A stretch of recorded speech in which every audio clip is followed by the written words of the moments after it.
when I was thinking about mine, I had to look back and I kind of reflected on, you know, how I am now. Yeah. And I tried to attribute who I thought made me who I was. Yeah. And I really just chalked that up to my mom and my stepdad. Yeah. You know, if you watched our last episode about step parents, if you didn't, go do it. Yeah, if you didn't, go do it. But we talked a little bit about him and how he, you know, did kind of mold my thought process and the way that I kind of carry myself and how I act with my family now. Yeah. But I attribute a lot of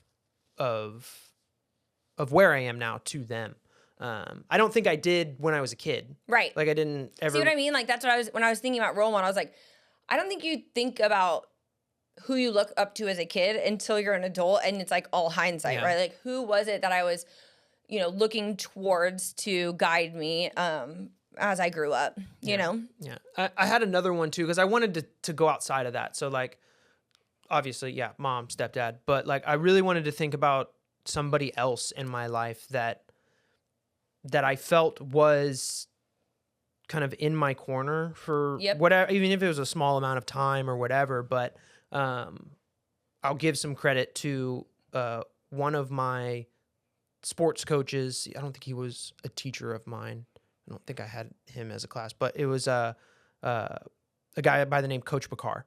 He was my football and basketball coach my 8th grade year. And, you know, obviously, I don't know if you can tell by looking at me now, but I was like a small kid. Like I didn't grow until like the end of high school and come into, you know, my 6-foot stature and stuff like that. But I was a really small kid. So when I played football in 7th grade, like I was kind of one of those ones that was just kind of glossed over. Right. I was put on C team just sheerly based on my Your physical appearance, like right off the bat. Poor guy. Kind of quickly, I made a name for myself though, because when they saw me outrun everybody, I was really fast.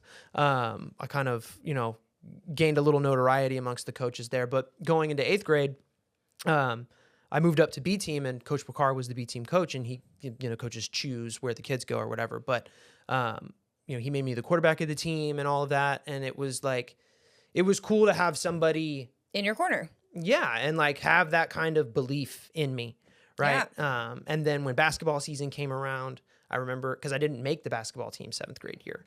And I remember my Coach Bakar coming up to me, because he coached the boys B team basketball team as well. And he was like, "You didn't make the team last year?"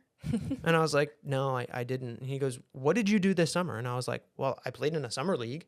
Right. And he was like, "Well, it definitely worked. I can, you know, whatever." And then ultimately that led me to being on the B team my 8th grade year, which was just really cool. But I think I got a lot of that confidence also too from him saying things like that.